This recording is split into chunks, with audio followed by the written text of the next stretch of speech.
Hi everyone, hope everyone is well. Welcome back to the final whistle for the transfer deadline day special then with the Athletics, Rob Tanner. We're going to get an insight into what Leicester City's been up to today. Quite a lot of youngsters have gone out on loan, including the likes of Maswin Hisei, and some others, including Popov and Tom Cannon. Looks like he will be going to Stoke on loan. But we're going to get Rob Tanner in shortly. We're going to get the lowdown on a one with Edouard, which is very come out of the blue again with Leicester. But it's his one that Leicester are exploring. But welcome to the channel, everyone. If you've got any questions for Rob, then get them in. Rob will answer them as thoroughly as possible. Hello, Jack. How are you? I'm good. Kyle, how are you, mate? We are approached for Palace's striker. Yes, we are. Guys, as always, get involved. Hit the like button. Subscribe to the channel if you're new to the channel and you haven't subscribed already. Please get down and do so. And like I say, getting questions in for Mr. Rob Tanner. Callum, how are you? Breaking news, Jack, from the final whistle to come next. Leicester manager. Leicester's got a manager at the minute called Steve Cooper. I don't think I'll be going into management anytime soon. Too much stress. But here comes Rob Tanner. Rob, how are you, mate? Yeah, I'm good, thank you. How are you? Yeah, I'm very good. Rob, let everybody know what you do then, mate, for people who don't know who you are. I'm the Leicester City correspondent for The Athletic, and I've been covering the club for 16 years. Fantastic. Any offers on The Athletic for anyone who's interested in reading about football? Oh, there's normally always an offer on for new subscribers and that, so it's worth checking out some of the content and signing up. So, Rob, it is transfer deadline day. Leicester have brought in 8 players already. Yesterday, they brought in Bilal El Khannouss from Genk. Give me your thoughts on that one, mate. It's an interesting one. Obviously, a young lad. I did a piece that's published this morning. I had a good look at him, spoke to a few people that know him. His nickname in the Moroccan squad is Duracell because he's always active. He's always like busy and won't sit still. And I think he's a bit like that on the pitch as well. I spoke to one of his former coaches this afternoon, actually, and he was saying that he's got no problem running power. He'll be able to do that in the Premier League. He sees himself more as an 8 than a 10. But he's obviously been brought in to play as a 10 or to compete to be the 10 behind the main striker. But I think he likes to drop deep a little bit and get on the ball and create and be a playmaker. So that'd be interesting to see how he fits into that system because his numbers aren't brilliant in terms of goals. His assists could be higher. I think there's the theory that it's poor finishing rather than a lack of creativity from it. And he was the Jupiler Young Player of the Year last year. So he's coming in for a good fee as well. They've committed a quarter of their budget to sign him. So they obviously think highly of him. They think he's going to be an asset to them going forward. It's just whether he can hit the ground running and make an impact now, because in the final third, Leicester certainly need players who can do that. Yeah, very highly rated, according to the Belgian reporters. Now, very good last season in the Jupiter League, and one that Leicester City's really looked in bolstering, haven't they, Rob, this transfer window regarding attackers. Steve Cooper spoke quite highly about it. Desperation has come to the table now with Leicester wanting to bring in attackers, and El Khannouss is one of them that's Leicester have obviously got over the line. What is it, about 19.5 million plus bonuses, isn't that, Rob? Is that the exact fee?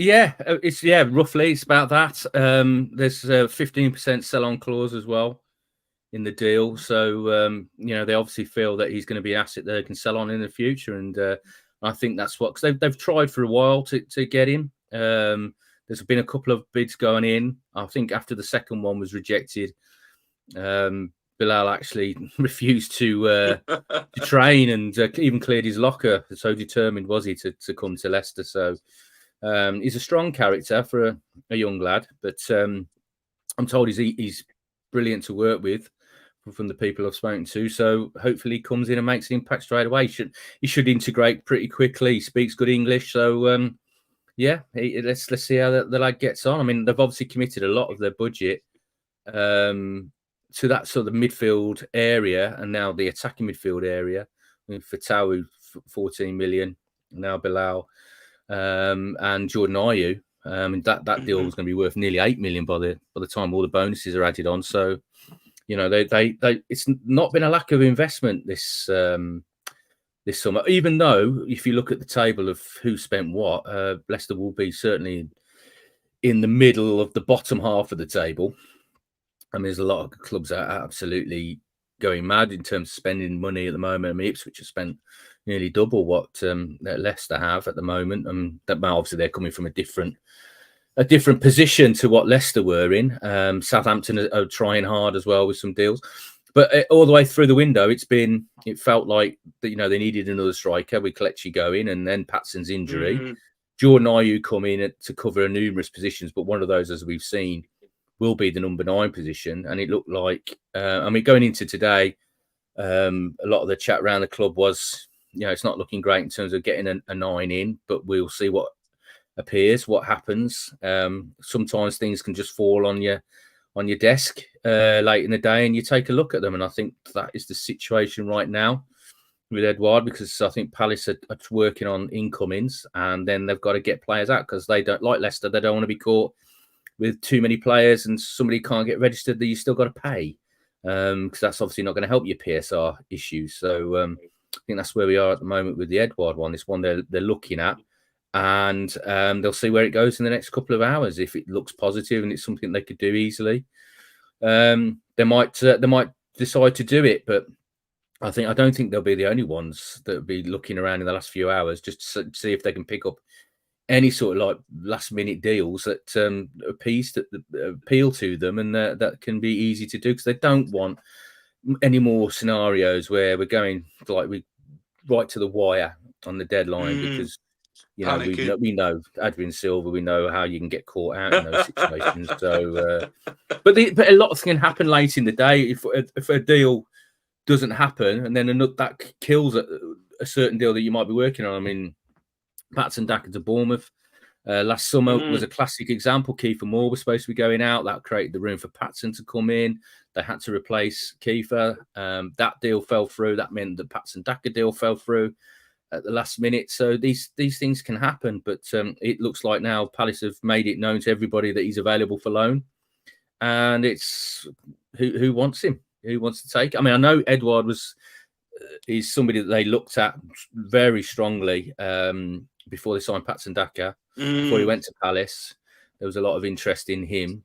He fits the physical profile that we associate with a Steve Cooper striker. I mean, you look at the Forest lads; they were, you know, all of a certain physique. That's certainly something that I've noticed in Leicester's attacking options, that they lack a bit of physicality. Certainly at Fulham, that was noticeable, that people weren't being able to hold the ball up, so they couldn't progress up the pitch. But be an interesting one, because I talked to some Palace fans. Palace fans I work with in the last half an hour, they've all been saying, "Ooh, he's not that good." They'd be quite pleased for him to move on. So that didn't seem that positive to me. But hey, Leicester are weighing it up and they're having a look. I know a lot of fans, the reaction throughout the day on social media has been, got to get a striker in, you got to get a striker in, you got to get a striker in, you know. So perhaps it's just a move to try and appease them, but that wouldn't be very good business. I think, Leicester are in desperate need of a striker, aren't you? You've got Vardy, who's 37. You've got Ayew, who's 33 in a few weeks or so. Daka's injured. Tom Cannon looks like he's going to be leaving the club to go out on loan to Stoke. But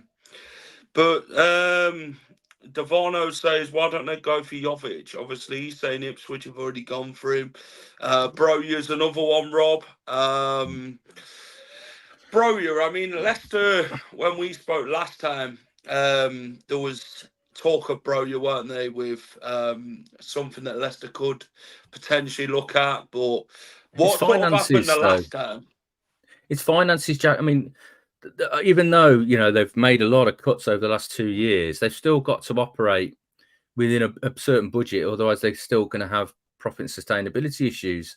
And they've re-signing Vardy and Ndidi. Obviously, they're already at the club, but they're still not cheap deals because they're on good money. So if you're going to pay Jamie Vardy, even at 37, you're going to pay him the money he's been on for a number of years and be the main striker. You're not going to pay somebody that amount of money and make him the highest paid player in the club and not play him. So he's going to be your number one. He's going to be your first choice. Then do you spend a lot of money of a certain budget, on a striker that's going to come in and play bit part, cover for him, relieve him with 20, 30 minutes to go. If he picks up a knock, step in for a game or two, but then be happy to sit on the bench, because not many strikers will do that. But a player at the end of his coming towards the end of his career, who has got some pedigree at the Premier League level, like Jordan Iron, who's a modest fee, 5 million rising to 8. That more sensible to do? I know fans are crying out for marquee signings and all that, but I find sometimes the fans that are crying out for these marquee signings and the club to spend a lot of money on new signings, they're also the ones that then criticise them for getting into profit and sustainability troubles and contracts. So you've got to be a little bit more measured in how you go. I mean, as I said, right now they're still trying. They're still trying to bring in a striker in loan. They know they need to do something in that area. Up until this morning, there was nothing really happening. They weren't working on anything. This is one that's come available later the day, and they're going to take a look at it and see if it's feasible to do and whether it ticks a lot of the boxes that they need. Let's see in the next couple of hours whether that progresses or they decide just not to do it. Yeah, let's have a look at what John Percy said. He's saying they're exploring it. He's been available, made for loan, because Nketiah is expected to join. So it's one of them. So there you are. There's a deal potentially coming in. There's a deal eventually that could be. So that would be dependent on that as well. So if they get the Nketiah deal done, then they've got to move somebody on.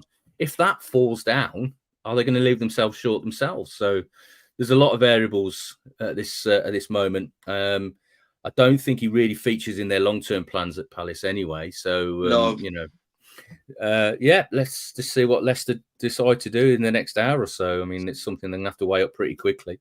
I think Steve Cooper will be keen on it because you know what managers are like. They do want more players. They do want money spent. The managers are very different than managers are a bit more similar to the supporters. But the people that hold the purse strings have got to look at it and see if it's a viable. All depends on the loan, who's going to pay what percentage of wages, what the loan fee is, because there's always a loan fee. It's just because it's a loan. You've still got to pay the club for taking that player. And in most scenarios, unless it's a young player that's going out for experience and it's benefiting you in the long term, like a lot of the deals we've seen Leicester do today, that there won't be loan fees in those, and Leicester will probably be picking up a large portion of their wages as well, because it's about benefiting that player. But top level players, getting them in loan, there's always going to be some financial ramifications. Yeah, Steve Cooper likes his big, tall players, doesn't he? He brought in at 1 year at Forest. He likes his big players, Steve Cooper, target man. I think Godson Edward fits that bill. Obviously, he did do well at Celtic, didn't he? Edward, when Leicester was after him. Brendan Rodgers was, of course, the manager at the time. We obviously ended up going for Patson Daka, who, started off well for Leicester, but then it just hasn't really worked out for Daka, has it? And then now he's injured, and it's like, we're really short. Steve Cooper's like, well, we do need a forward in. What have we got on the table? John Rudkin to work with. Can we go and sign somebody? I think Leicester fans would be happy with Edward, though, if he was to come in on loan. It might be a loan with an obligation to buy, which obviously looks like most clubs are looking to do that sort of thing. I'm going to ask you about one player. I want you to clear this one up for us, Rob. Wout Yeah, Faes, obviously, they did report about him not being yeah, happy and potentially move for him. Obviously, no offers have come for Wout Faes. What can yeah. you tell us on Faes? Is it one that could have happened, or is that just rubbish? Everybody I've spoken to said that Fazel's not said anything to anybody at the football club about wanting to leave and move on. He's playing regularly. I think if there had been an issue, he did some media duty pre-match Yeah, Fulham, last yeah. week, so they would certainly want to put him up if there was any doubt over his future. Mm-hmm. So I think that one's come out of. I don't know where that's come from, to be quite honest. But Wout can give you that impression if you meet him that he can be a little bit down. But that's Yeah. just his persona, really. He's a very serious guy, like all the Belgians I've met. They're very serious characters, and but I from everybody I've spoken to, there's no issue with Wout, and I think Steve Cooper said that as well in the press conference when he was asked about him. So I don't think there's any problems with Wout. Yeah, Datro Fofana, obviously we know that Leicester looked at him early Yeah. on in the window. Have they reignited their interest in Datro Fofana, or is that a no-go now from Leicester? I was told there was nothing in that one. I mean, there's been a lot of names that get fired around. A lot of the times, it's because the agent and the clubs themselves are trying to generate interest. They're trying to generate a sort of market for that player to move them on. I mean, there was one Mohamed this afternoon. There was nothing in that. The lad at Nantes. So there's a lot. They're trying to do something. They want to move that player on for their own gain sometimes, or for the club's profit. But it's artificial. And when you're in the Premier League as well, you're a name. So if a player is linked to a club that's a big name, then that sometimes can smoke out interest elsewhere. But it's part of the game. Yeah, I agree. One outgoing today looks to be Tom Cannon Yeah. to Stoke. What's your initial thoughts on that, Rob? Should he have been given a more of a chance at Leicester? I mean, what's your stance on Tom Cannon and Leicester? I mean, with Well, him now going out I on think he's loan. got something to offer, but Mhm. I'm not the one picking the team, and you can only, but judging by his lack of opportunities in pre-season and so far at the start of the season, especially on Tuesday night, then you have to draw the conclusion that Cooper doesn't believe he's ready for the Premier League. That's the only conclusion you can really draw, that he needs to go out and gain more experience, and so I think that's inevitable. I think going into today, that was one that we knew could possibly happen, because there's certainly been tons of interest in him. Loads of clubs have been trying. Sunderland, Derby. There's been loads of clubs that have been interested in him. The other one that we were looking at was Bouba Samare. Yeah, what happened with that one? He doesn't look like he fits, but he's expensive because of his wages, because of the contract he signed when he joined Leicester. So a lot of clubs on the continent can't match what he's earning now. So that makes it very difficult. I mean, Monaco were in talks, but that seemed to have just stalled as in the last couple of days. I mean, the messages I getting this morning that that'd be very unlikely that happens. So they've got a lot of midfield options now. And Ben Nelson was the other one that Oxford. We knew there was a lot of interest in him. A lot of clubs again interested in him. He's opted for Oxford, and that looks like that's all going through. So he's going to go there, and he's going to play a lot of minutes and get some experience under his belt, and then come back. And I think we'll see a lot of Ben Nelson in the future in the Leicester first team, but I think he needs to get some games. Yeah, talk to me about the academy. A lot of players have been going out on loan, haven't they? Chris Popov to Barrow. You've had Maswin Ise. He's gone out to where did he end up? Somewhere abroad. He's gone somewhere abroad. Sammy Braybrook's gone to Dundee. He needs games. He needs games. Quite a few have gone out. I think Amari Richards is another one. Did he go to Exeter? Yeah, I mean, the one I was thought might have a chance of going out, and we still haven't heard anything today, and I haven't heard anything yet, is Will Alves. Yeah. He's come back from that terrible injury. The fact that they signed some of these lads that can play as a 10, attacking midfield. He needs to play as well. I can't see a massive amount of value in playing under 23s football for much longer. He needs to be playing senior football, men's football. So I thought a loan for him might materialise. I haven't heard anything on that yet. Obviously, a year ago we did sign Tom Cannon, didn't we, Rob? On deadline day, what was it, £6 million the fee?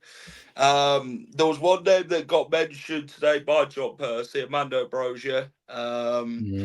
One that looks like he is injured already, and obviously Tom Cannon, when we did sign him last season, he was injured as well when we brought him in. Do you think there could be something from Leicester regarding Armando Brozier, or is it kind of swaying the way of Ipswich, or do you think that kind of like not happens now?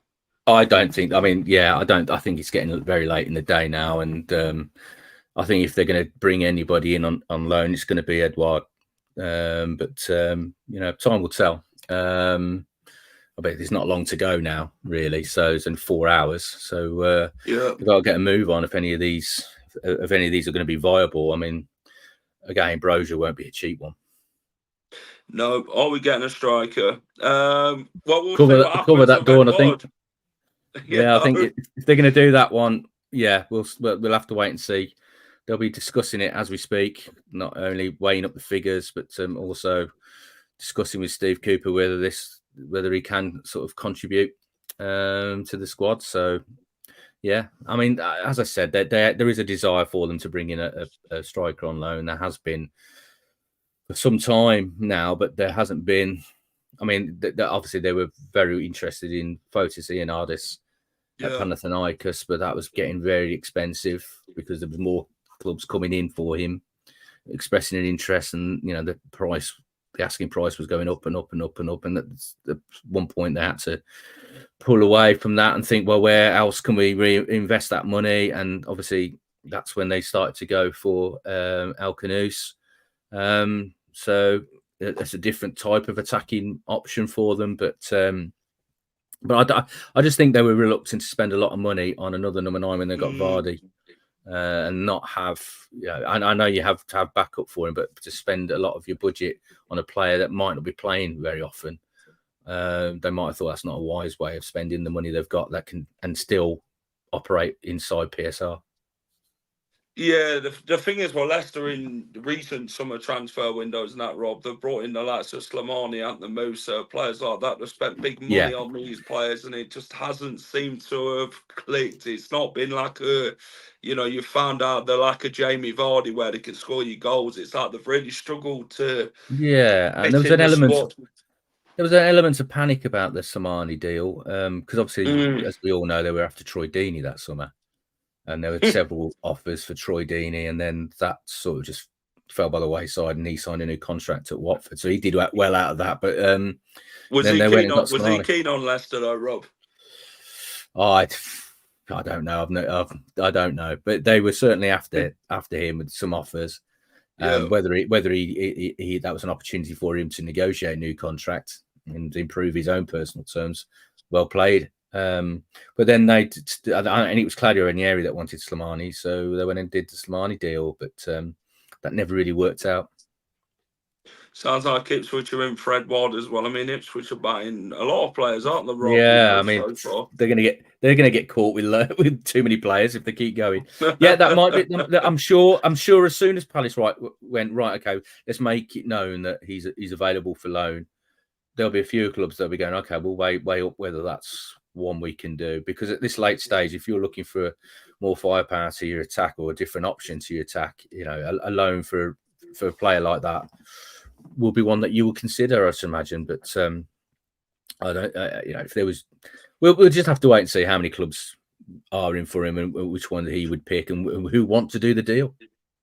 Yeah, I know some people would like Latte Laff from Middlesbrough. I mean, he's been a name that's been mentioned and left out of the squad. I think he'd come at a fee, though, wouldn't he, Rob? Latte Laff at this part of the window as well. If Leicester were to, offer Middlesbrough money, they'd want a huge amount of money for him, though, wouldn't they, to sell him at this point to the window, because they'd have to replace him as well.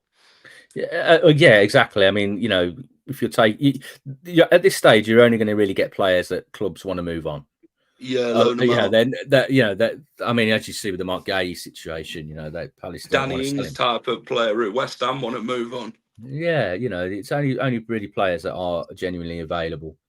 That clubs really want to get out because they don't want to get caught with too many players either. So those are the only sort of deals you're going to really see getting done now at this late stage. Yeah, Gary says shame we couldn't get Nacho to sign again. He obviously went to Sevilla. I don't think there was nothing on the table for Nacho. Was I the didn't Rob hear that they'd when he made him left? a contract offer. I think it was very much it was, and I actually saw with the T-shirt he wore on the final day of the season, he knew he was moving on. It was coming. It was the end of his time at Leicester City, and it was time for a new challenge for him. And what a lovely part of the world to be playing your football in Seville. I mean, obviously when we went there with Leicester a few years back now, it was a good experience. Yeah, a good experience, and obviously the first leg didn't go too well, but then the second leg, we ended up Yeah, bringing you it never back, and what forget that. scenes. Yeah. Let's have a look at Leicester's transfer window heading into deadline day. So Michael Golding for £5 million, Caleb Akoli, Decordova Reed, Fatawu, Bill Anote, Skip, Ayu, and El Khannouss. £75.5 million spent is what is believed to have spent for these players.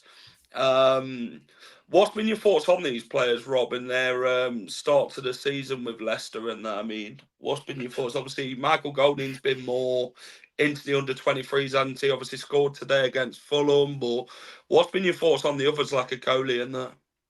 The one I like the most, and I know there's a lot of people questioning why they spent that money, was Oliver Skip, because it didn't Yeah. obviously appear that Leicester had an urgent need to bring in another sitting playmaking midfielder, but I thought there was. Ndidia, he's a great destructive player, got energy, but I don't think he's good enough on the ball to like control a game. And I felt that that was an area they did need to strengthen, and they brought him in. So I was quite happy with that. But people can't really complain too much about the investment. I mean, because this window seems to be on a similar par to in terms of spend as the infamous 2021 summer window, when they didn't sell an asset, but still brought in the likes of Samari, Daka, Vestergaard, and Bertrand, and they spent a fair bit of money that summer. And I mean, if you put on the add-ons, like Jordan, I used an extra 3 million, and you've got another 3-4 million on the El Khannouss deal. You're up into the 80 million bracket. Take 30 million off that Kieran Dewsbury Hall cost Chelsea, and about 50 million then. A net spend of around 50 million pounds they've committed to in this window. So I know there's clubs that are committing a lot more, but Leicester aren't in that position at the moment because of PSR, not because they haven't got the money. Got pots of it, but they just can't spend it at the moment. So I think it's an 8 players that that's a decent turnaround. I mean, the one thing about Ipswich signing all these players and spending all this money, they've had back-to-back promotions, and a lot of that is due to the tightness of them. They're a well-oiled machine, and they all get on. There's a real unity about them. Suddenly, you're bringing all these outside influences in. That's a gamble for them too. I mean, there's obviously they feel they need a lot more quality to try and stay in the division, but it can also disrupt what you've got as well. Yeah, it can, because they've kept quite a few of the players as well, haven't they, who played late last season? Yeah, so it's not like it's a Forest situation where they've lost a lot of players naturally because No. they're all on loan and out of contract and stuff, and they had to bring in 23 players or whatever it was that summer. But they're trying to add and improve the quality, so that's a big gamble for them. Yeah, I'm going to ask you one other thing, Rob. You was quite close with this person at Leicester. Retired yesterday, Mark Albrighton. Yeah. Age of 34. Talk to me about your time meeting Mark and that, and in his time at Leicester and that. Well, I think I've said before many times, I covered him when I was sports editor of the Tamworth Herald, my local paper, because he's from Tamworth, born and bred, and we would put in little articles in the paper then, or local boy, signed schoolboy forms at Aston Villa, signs first scholar forms, pro forms, makes his debut, all that. So we followed his career through, and then obviously I left then to go on to different papers, and there, sure enough, I end up with the Mercury, and he signs for the Mercury. I remember standing on the side of the pitch at Beaver Drive, interviewing him not long after he just signed, and he was like, he was gutted that he'd left his beloved Villa. He was like, I don't know what happened next. They offered him, said, "Don't worry, there's a contract offer coming," and then it never materialised. So he had to pick another club, pick Leicester. Hasn't worked out too bad for him, even though I remember midway through that first season, he wasn't playing under Nigel, and he was saying, "Look, I might have to move on again. I might have to go elsewhere. I've got to play. I can't not be playing." And then he came into the team for the final 9 games of that season, and that was it. And subsequently, when I've spoken to him since he's left the club, and he said, I never thought I'd feel the same way about another club as I do about Aston Villa, but Leicester very much a part of me forever. And you'll still see him around. He was at I think he was at the game the other day, Tuesday night, watching, and he did co-commentary for the Tottenham game as well. So he's still going to be around. But I just feel like he just wants a different challenge now. Yeah, I think he'd retired on a high, didn't he? Bringing Leicester back to the Premier League, which he said he wanted to be a part of, and obviously, to be retired now, different challenges and that, different things come up. He might even become a pundit somewhere along the line. Even I think he likes a bit of coaching as well, if it's the right role. I think you wouldn't mind doing a bit of coaching. Him and Vardy as manager and assistant at some point. There's a vacancy in the under 23s. Ben Petty left, and it could be. I think if you get more of these legends still involved in your club and showing an example of what can be achieved, that's only going to benefit you. As long as they're decent coaches and they get their qualifications, I think it benefits. We've got Rob Huth doing the loans manager role at the moment. More of these lads around the club, the better. Yeah, it's just a shame Wes Morgan didn't get offered a coach role. But yeah, Albrighton, he didn't want coaching. Wes doesn't want coaching. He wants to wear a suit. He wants to be a technical director. But no, Albrighton's career at Leicester, winning the Prem, the FA Cup, the Community Shield, the goal against Sevilla in that second leg of the Champions League in the last 8, I think it was, last 16. So, yeah, the career, the first Champions League goal ever scored for a Leicester City player, Mark Albrighton, and yeah, he'll go down as a real club legend. And what a great 10 years, Rob. A part of the Great Escape as well. Absolutely. If you have that on your resume for 10 years at one club, and to even complete 10 years at one club in the modern era is a great achievement. Survive all those different changes of manager and coach, and they've all turned back to him. He's never been. I would argue that every manager that's come in has not had Mark as pegged in as one of their starters in the lineup. But they soon turn around to him at the end and have used him and valued his attributes, his crossing ability, his work rate is phenomenal. So I think that's why he's won them all over. Yeah, he's won them all over because he's got a great attitude. Yeah, agreed. Rob, I'm going to ask you one thing before you go. Yeah. Score prediction for Leicester Villa. It's going to be a tough one.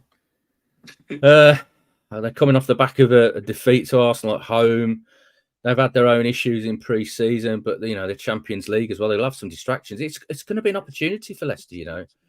I just hope they got a bit of firepower. I'm still working out Steve Cooper's. Steve Cooper's Leicester at the moment. So I'll say a draw.